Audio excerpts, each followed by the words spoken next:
report here. So, yeah. Well, so radical gratitude is my focus for this evening. Um, and the full continuum of being human is the kind of subtitle for that. So, as we enter this holiday season, we have the traditional cultural holidays. Coming up tomorrow is Thanksgiving. And you might notice that gratitude feels different depending on your circumstances, on how life is going. Some of us might feel grateful. Some of us might feel overwhelmed or stressed or lonely or grieving or annoyed with the cooking, cooking again.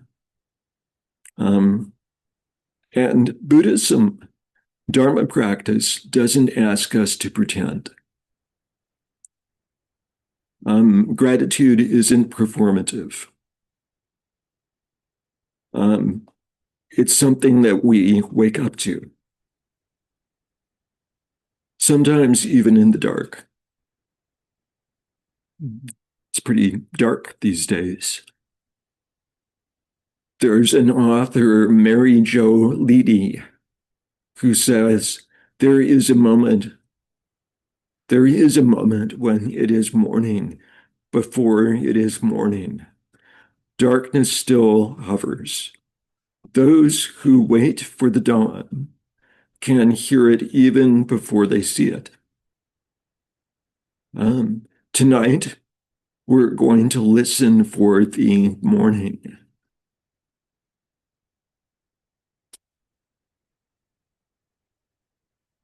Here's an indigenous land acknowledgement, gratitude as relationship. Before practicing gratitude, we must first practice truthfulness. We gather this evening on the ancestral lands of the Clackamas, the Cowits, the Multnomah, the Molalla, the Chinook, the Tualatin, Kalapuya peoples of the Confederated Tribes of Grand Wand and the many bands of the Confederated Tribes of Siletz and other indigenous communities who've lived and cared for these lands and waters along the Columbia and Willamette rivers. And many indigenous teachings tell us that gratitude isn't a mood state. It is a relationship of reciprocity. To be grateful is to say not only thank you, but also I will care for what cares for me.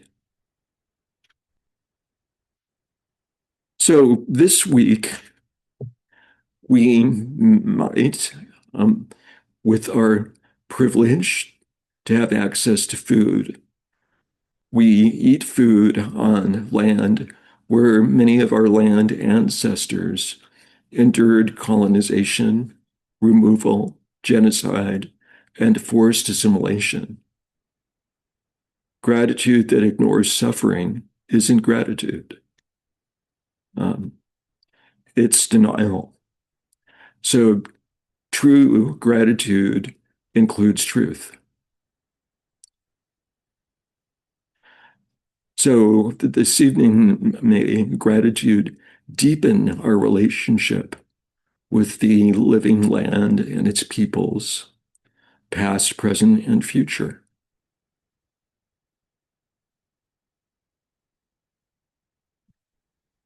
So one way to think of gratitude in the practice of the Dharma is as a continuum. And it unfolds on a spectrum. And we could break that into three parts. The first might be kind of the low hanging fruit, gratitude for what is pleasant. Boy, this tea is good. Or no one cut me off in traffic this evening. Um, or yeah, it's nice and warm in here, and it's cold and rainy and wet outside. So that's the first one. The second on the continuum is gratitude within difficulty, within dukkha. Not grateful for the pain, but grateful for what supports us as we experience pain.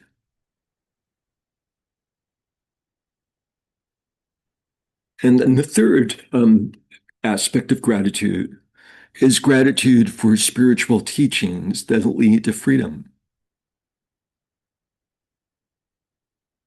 Gratitude not for the content of life, but for the liberation that's possible within it. And we'll explore all three of these. So I share this with you.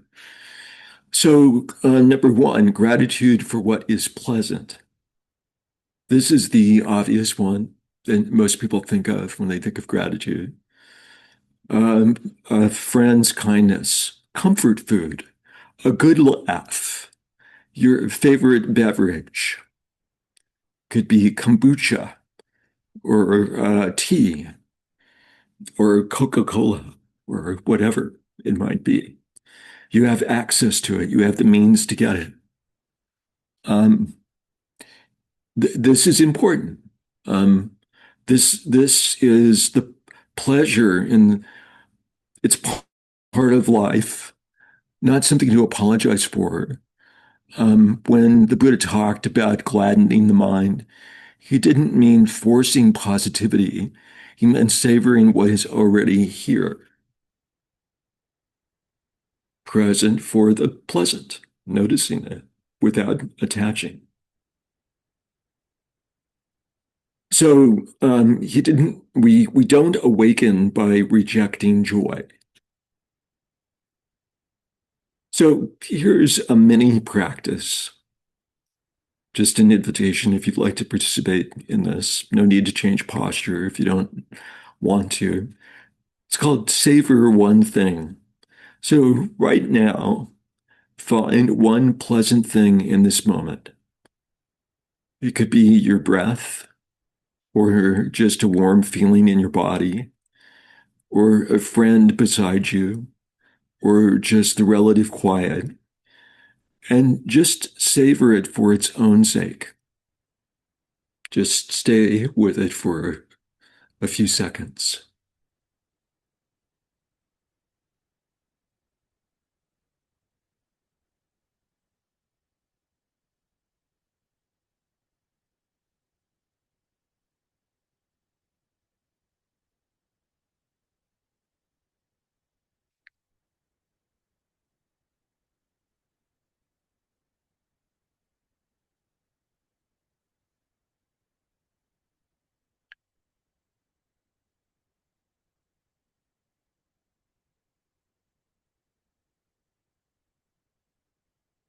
And we're going to transition.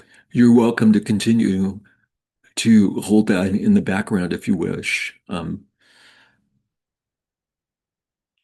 Pleasure held with mindfulness can become appreciation.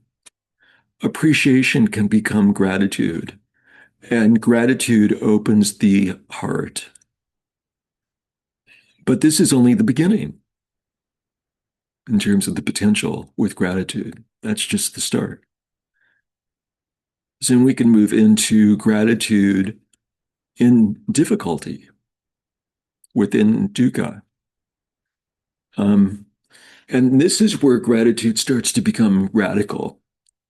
It's radical because it goes against the sort of grain of our cultural conditioning. The great insight meditation teacher, Jack Kornfield, teaches about a prayer found in some Buddhist temples. The prayer is, "May I be given the appropriate difficulties so that my heart can truly open with compassion. May I be given the appropriate difficulties so that my heart can truly open with compassion." No one is being asked to volunteer for back pain, toxic relatives, leaking roofs, or um, dare I bring up toxic politics. Um, but difficulties do come. And when they do, gratitude doesn't mean pretending everything is fine. It isn't Pollyannish. That probably dates me, that statement. It means seeing what supports us even in the struggle. What makes it possible to stay present and non-reactive, even when things are like this? I'd like to share a brief personal story.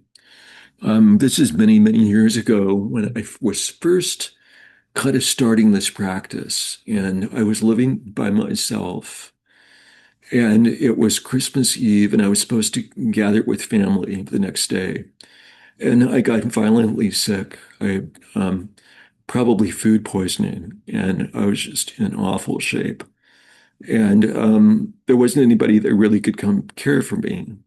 So I was left by myself, exhausted, frustrated. And I'd like to say that I handled it with dharmic dignity, but I mostly complained. I was mostly grumpy. Um, and then I got tired of complaining. And then I complained about being tired. And that next morning, Christmas morning, lying there miserable, I noticed my breath. Something came back to me from my practice. It was still showing up. It was quiet. It was faithful. It was loyal. There's still a breath that's happening in this moment. And then I felt the heartbeat, the most patient, underappreciated servant in my life. It never once said, "I'll keep going if you thank me first." It simply beat, moment after moment, supporting me even when I was whining. It kept beating. And suddenly, I wasn't grateful for illness. I was grateful within illness. That's radical gratitude.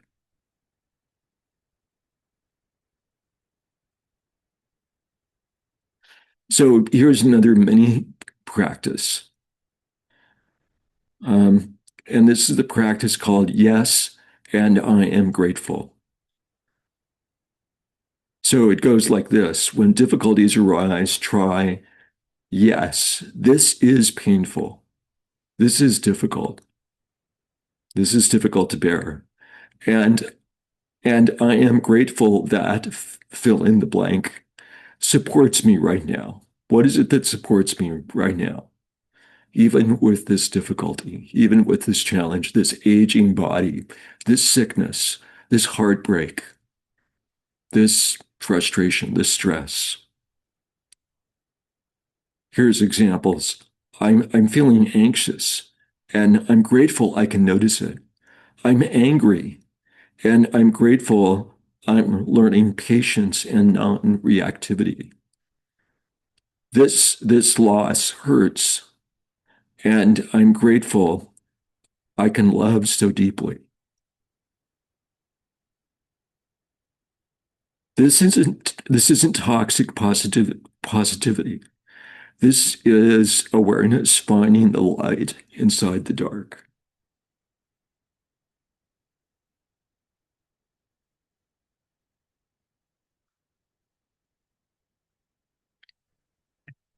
So,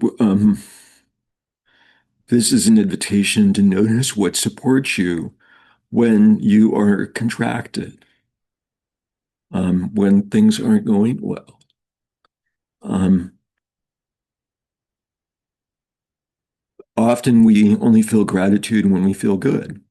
Buddhist gratitude becomes powerful when we can notice, yeah, what supports us when we're sick, stressed, grieving, irritated, disappointed.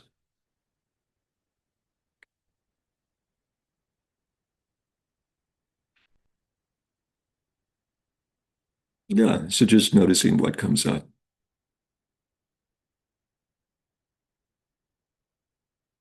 And there's an inquiry practice. Is our gratitude time stamped?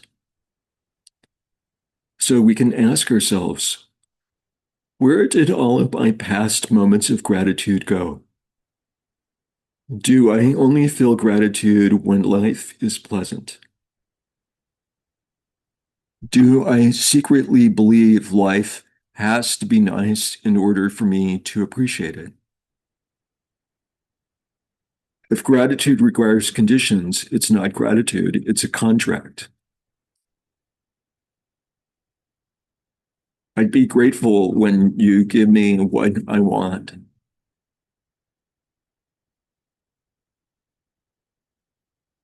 So just take a few minutes. Um, you could do this as a practice. Um, at the end of the day, the end of some um, period of time that's you know part of your day. Take a few minutes, maybe at the end of the meal, to reflect on who grew the food that I ate today. Who stocked the shelves where the food came from? Who maintained the electricity that I rely on? Who created the medicine that I take? Who wrote the books that I read or the programs that I read? Who built my house, the place where I live?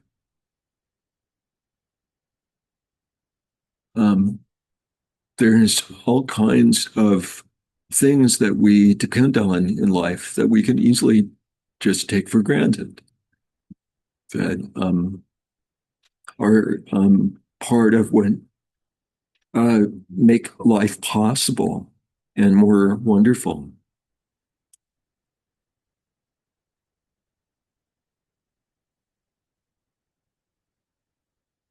So I'm moving on to the third aspect of gratitude, gratitude for spiritual teachings that liberate. And at the deepest level, gratitude is not for what we get, but for what we understand. Um, we can be grateful for impermanence. How is that possible to be grateful for impermanence? Well, bad things change. Um, I once talked to a person who had stage 4 cancer, had about 6 months to live. And she said something to me that I'll never forget. She said, thank goodness I don't have to live forever with this. Grateful for that. So, um, we can be grateful for compassion. Our hearts can open in the face of suffering. Um, we can experience gratitude for our interdependence, for recognizing the inexorably intertwined nature of life that we support each other with. Um, Gratitude for mindfulness, that we can see clearly what's true, um, and that there's teachings.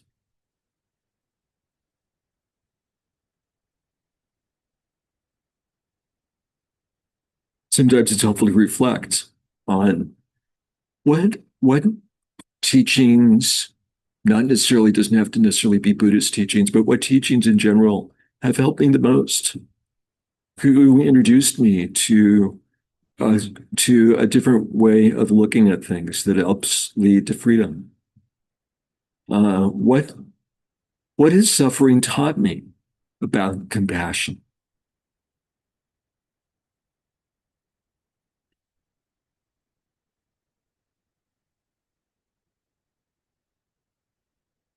The words grace and gratitude share the same root, gratis.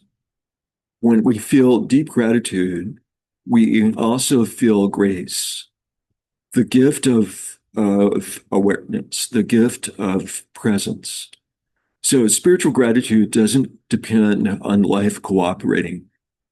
Um, we're grateful because we get to practice, we get to know life directly, we get to become more loving, and we get to wake up. And as gratitude matures, it becomes selfless. Um, we rejoice in the happiness of others. We feel grateful for their happiness and for them, simply because they exist.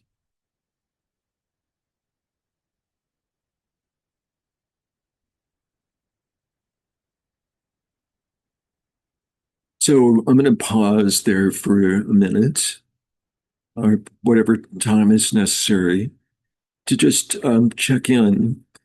Once again, see if there's anything that's bubbling up, anything you'd like to share.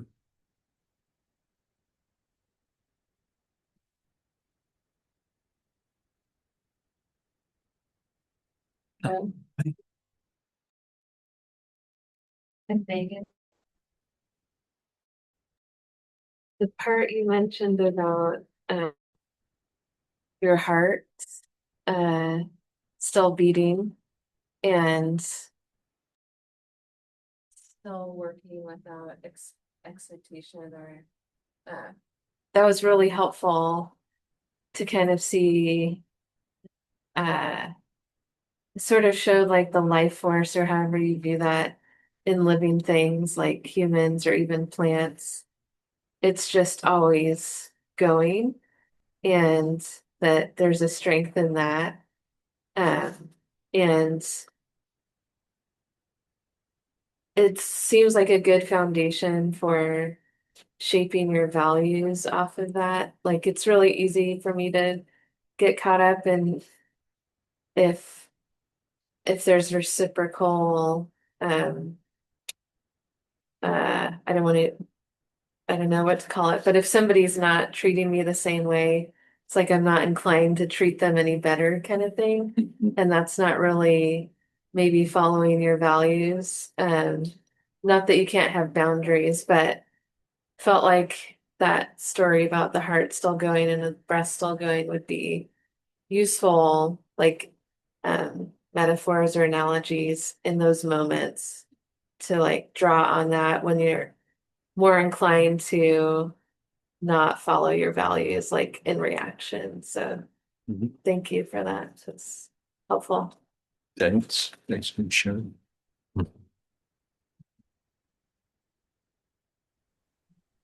I thought I'd share a brief guided meditation. This will just be, yeah, maybe 7, 8 minutes, and then we'll bring things to a close here. So, yeah, guided meditation on gratitude on the continuum. So, yeah, maybe just circling back to, or yeah, just deepening into your experience of being present. Maybe accessing through the breath, or just points of contact where you feel the support of the ground beneath you. And just begin with, the simple, like I was saying, low hanging fruit for what is pleasant.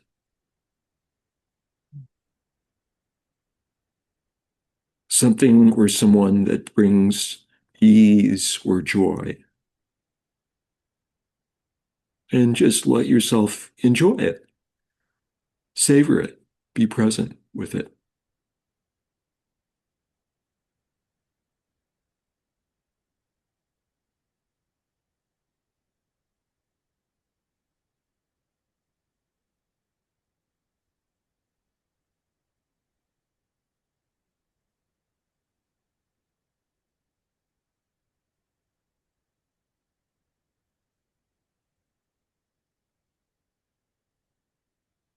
And part of being mindful of pleasantness and sources of joy is not clinging, noticing that anything that has a beginning has an end. And so we can savor it in part by understanding its fleeting nature.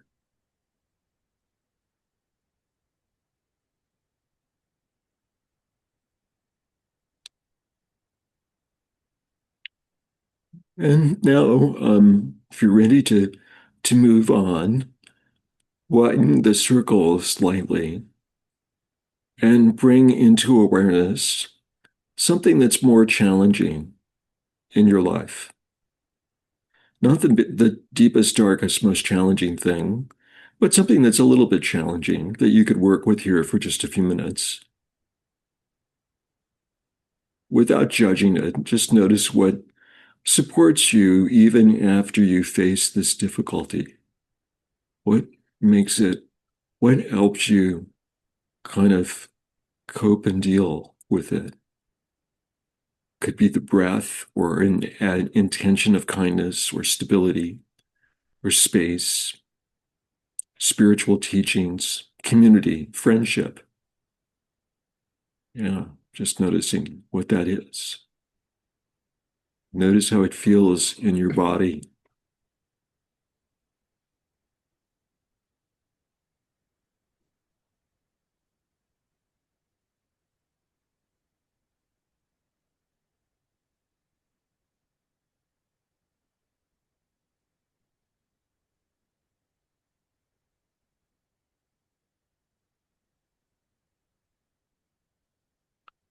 And of course, if the mind wanders off, just gently coming back.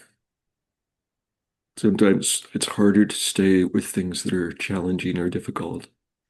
There's a tendency to resist or try to push it away, forgetting that we're choosing to turn towards it. And we're noticing what supports us even as we face it.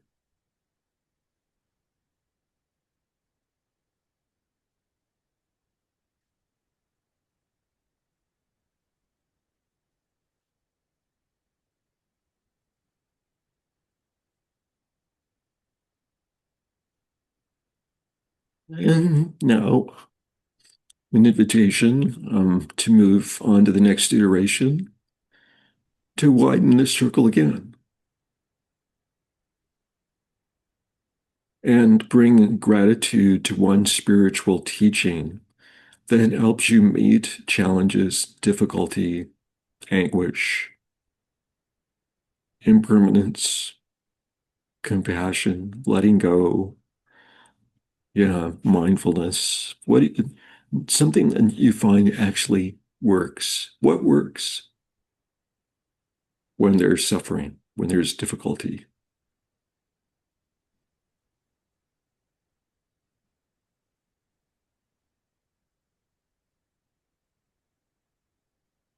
What do you know from your own experience helps you experience more freedom in relationship to the challenges of life?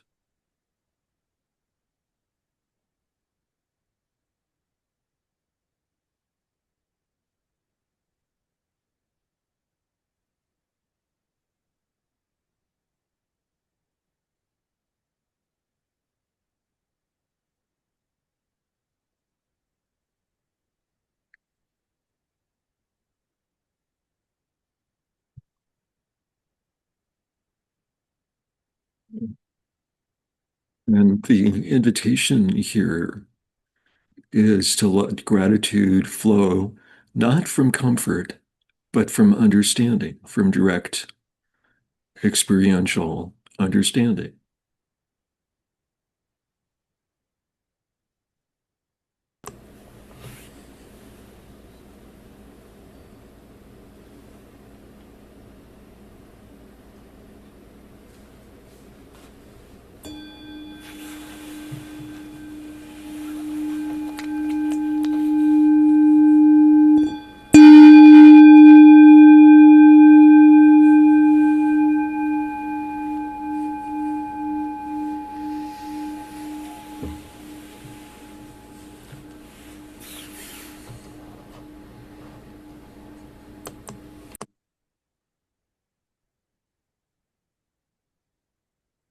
So just to wrap things up here briefly, and then we'll do a closing. Um, Radical gratitude doesn't ignore the bitter. It tastes the whole of life, the sweet, the salty, the sour, the bitter, the mysterious, and it honors it as the path to awakening. And to practice gratitude in this way is to declare life is worth meeting. Awakening is possible. Compassion matters. The breath is a gift. This moment is enough for practice. The poet Derek Walcott says, feast on your life, not the life you wish you had, the life you have with its joys, its suffering, and its liberating teachings. So that's it. That's all. Yeah.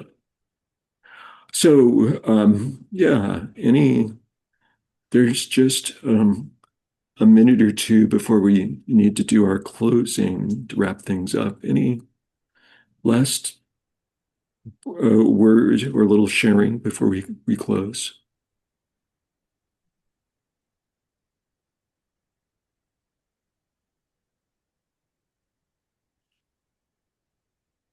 Right. Well, so I'd like to invite us just to close with a little metta cultivation, gratitude cultivation. So, yeah, just to hold our um, intention for um, being grateful for this life, for this ability to practice, and for this ability to cultivate our hearts. And it's the simple practice of intention in this moment. May the intention be guided by wisdom and compassion, loving kindness. The practice itself could be, may I be peaceful, or may I be accepting of myself just as I am, or may I awaken to all three levels of gratitude, or at least start with the process of awakening gratitude. So you could pick whatever works for you. Usually best to work with just one intention, particularly for a short period of time. And just repeat that phrase and let it roll through your mind and your heart and your body.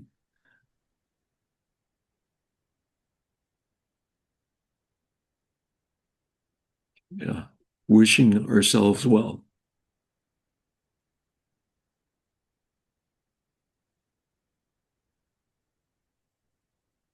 And notice how it feels.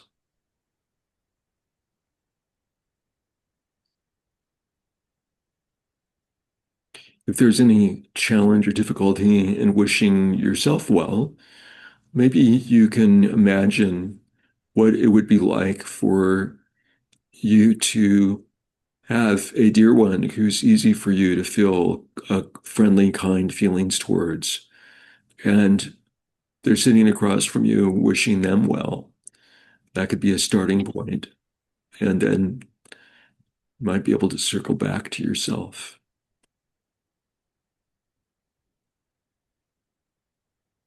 So we seed the heart, or water the seeds of kindness with this intention. Yeah. And then the practice naturally moves out beyond this apparent separate self to include, beings who are near and dear to us. Perhaps wishing for them that they experience their gratitude for life, that they experience the joy that comes from appreciating the pleasantness that's available and the challenges that make life, make awakening possible in this life, and extending our wishes out in all directions to all beings. May all beings have the necessary conditions for awakening. And yeah, may all beings be free from suffering. Extending our wishes out in all directions to all beings. And you're welcome to join me as we close in a chant. It's um, totally optional, of course, but if you'd like to join in, you're welcome to. It's very simple. It's may all beings be happy. And we'll just chant that together 3 times. And then sadhu, which is a Pali word, is just may it be so. And we'll chant sadhu 3 times. Folks on Zoom, you're welcome to unmute. May all All beings beings be be happy. happy. May May all all beings beings be be happy. happy. May May all all beings beings be be happy. happy. Sadhu, Sadhu, sadhu, sadhu, sadhu. sadhu. Hmm. I am grateful for our gathering here this evening for our Sangha community. Thank you all for being here. Please take what's ever beneficial from these practices and teachings and continue to put them into practice if that's useful. Anything that's not, just let it go. So you only take the good stuff and have a wonderful Thanksgiving, whatever way you celebrate it or not. And hope to see you again next week. And yeah, take good care.